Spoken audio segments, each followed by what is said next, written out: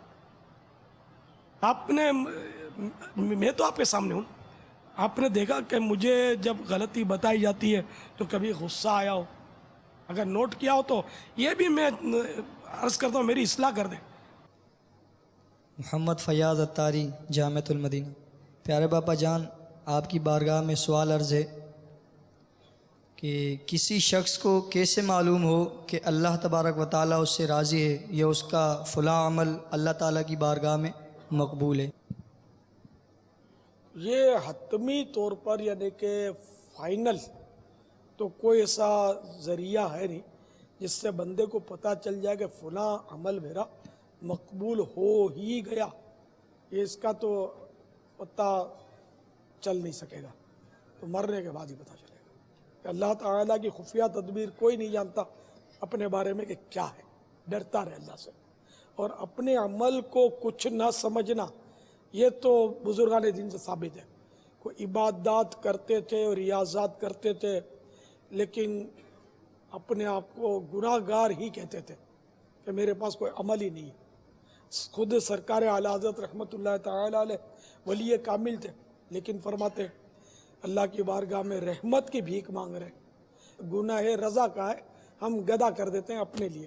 گناہ گدا کا حساب کیا، وہ اگرچہ لاکھ سے ہیں سوا، مگر ہے عفو تیرے عفو کا تو حساب ہے نہ شمار ہے. کہیں بھی اعلیٰ حضرت نے یہ نہیں فرمایا کہ میں بہت نیک ہوں یا بہت پہنچا ہوا ہوں. اس طرح بزرگوں سے سب ملتا ہی نہیں کہ وہ اپنے آپ کو کہیں کہ ہم نیک ہیں، گناہ گار ہی کہتے تھے. اور اس طرح عاجزی کے طور پر نیک بندے کا اپنے آپ کو گناہ گار کہنا یہ بھی عبادت ہے. یعنی یہ جھوٹ وہ ہے جس میں جو عبادت ہے ثواب ملتا ہے. واللہ تعالی اعلم ورسولہ اعلم عز وجل وصلی اللہ تعالی علیہ وآلہ وسلم. صلو علی الحبیب صلی اللہ تعالی علی محمد. السلام علیکم ورحمۃ اللہ وبرکاتہ. وعلیکم السلام ورحمۃ اللہ وبرکاتہ. پیارے بابا جان، آپ کی برگاہ میں عرض ہے کہ روحانیت کسے کہتے ہیں اور کیسے معلوم ہو کہ مجھے روحانیت حاصل ہو رہی ہے، اور ایک مرید اپنے پیر کی توجہ کیسے حاصل کرے؟ السلام علیکم ورحمۃ اللہ وبرکاتہ. وعلیکم السلام ورحمۃ اللہ وبرکاتہ. خیر، یہ روحانیت کے بارے میں کئی بار سوال ہوا ہے، تو میں بھی بچپن سے سنتا آ رہا ہوں کہ روحانیت، لیکن کہیں کوئی کتاب میں میں نے ڈیفینیشن کوئی پڑھی ہو یہ کچھ یاد نہیں پڑتا کہ روحانیت کیا ہے. عام طور پہ یہ کہ کسی وقت عبادت میں کوئی دل جمعی ہوتی ہے، رقت طاری ہوتی ہے، تو اس کو عرفاً لوگ کہتے ہیں بڑی روحانیت.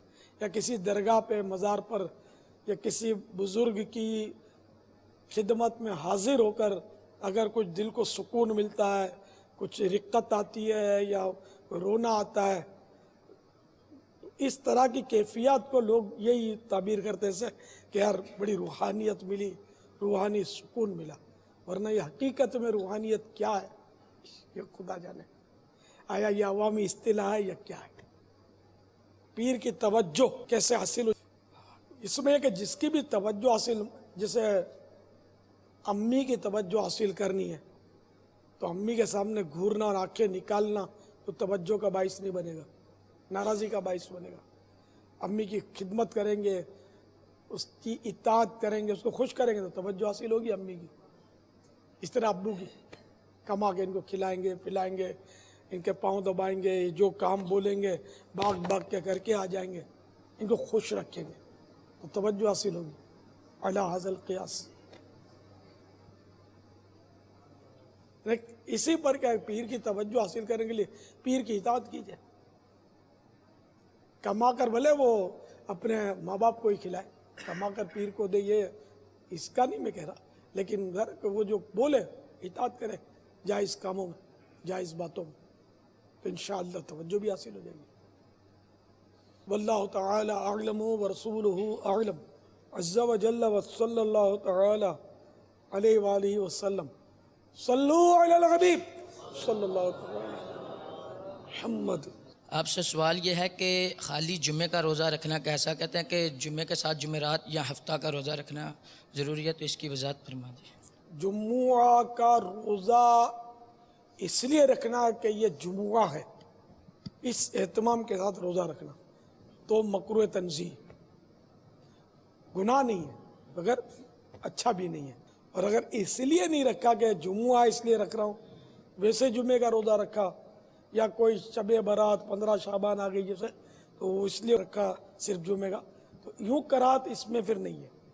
تو آپ لوگ جمعے کا جو طلبہ رکھتے ہیں بعض، تو وہ اس لیے رکھتے ہیں کہ چھٹی ہوتی ہے، سہولت ہوتی ہے، تو یوں رکھ لیتے ہیں. جمعہ ہے اسی لیے رکھتے ہیں جمعہ کی حیثیت سے، تو اس لیے نہیں. ان کو اتوار کی چھٹی ہو جائے تو اتوار کو رکھا کریں گے، ہے نا. تو یوں کراہت کی وجہ نہ رہی. فیضان سنت جلد اول صفحہ اوپر سے 577. سرکار مدینہ قرار قلب و سینہ فیض گنجینہ صلی اللہ تعالی علیہ وآلہ وسلم کا فرمان باقرینہ ہے، جس نے جمعہ کا روزہ رکھا تو اللہ عز و جل اسے آخرت کے 10 دنوں کے برابر اجر عطا فرمائے گا، اور ان کی تعداد ایام دنیا کی طرح نہیں ہے.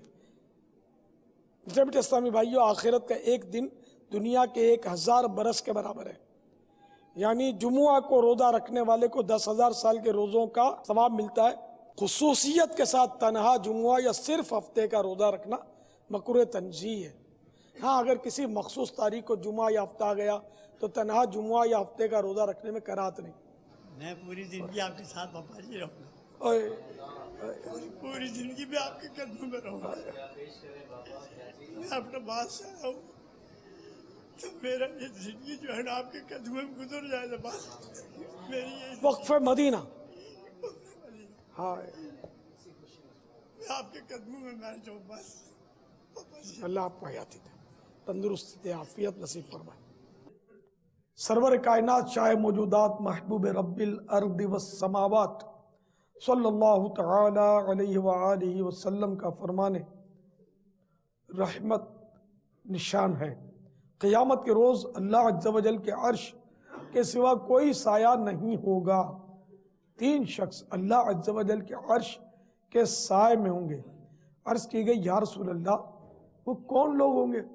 ارشاد فرمایا، نمبر 1 وہ شخص جو میرے امتی کی پریشانی دور کرے. نمبر 2 میری سنت کو زندہ کرنے والا.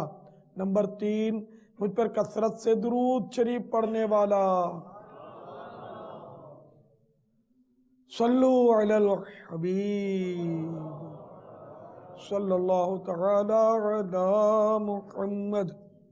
حضرت سیدنا ابو الدرداء رضی اللہ تعالی عنہ کا بیان ہے کہ میں نے انبیاء کے تاجدار شاہ ابرار، دو عالم کے مالک و مختار صلی اللہ تعالی علیہ وآلہ وسلم کو فرماتے سنا ہے، بروز قیامت ایک ایسے مالدار شخص کو لایا جائے گا جس نے اللہ عز و جل کی فرما برداری میں زندگی بسر کی ہوگی. پل صراط پار کرتے ہوئے اس کا مال اس کے سامنے ہوگا. جب وہ لڑکھڑانے لگے گا تو اس کا مال کہے گا چلتے جاؤ، کیونکہ تم نے مجھ سے متعلق اللہ عز و جل کا حق ادا کر دیا ہے. پھر ایک اور مالدار کو لایا جائے گا جس نے دنیا میں اپنے مال میں اللہ عز و جل کا حق ادا نہیں کیا ہوگا. اس کا مال اس کے دونوں کندھوں کے درمیان ہوگا. وہ شخص جب پل صراط پر لڑ کھڑائے گا تو اس کا مال اس سے کہے گا تو برباد ہو، تو نے مجھ سے اللہ عز و جل کا حق کیوں ادا نہیں کیا. بس وہ اسی طرح ہلاکت و بربادی کو پکارتا رہے گا. صلو علی الحبیب صلی اللہ تعالی علی محمد. سرسبز اس گلزار کے یہ پھول یہ عطار کے، سرسبز اس گلزار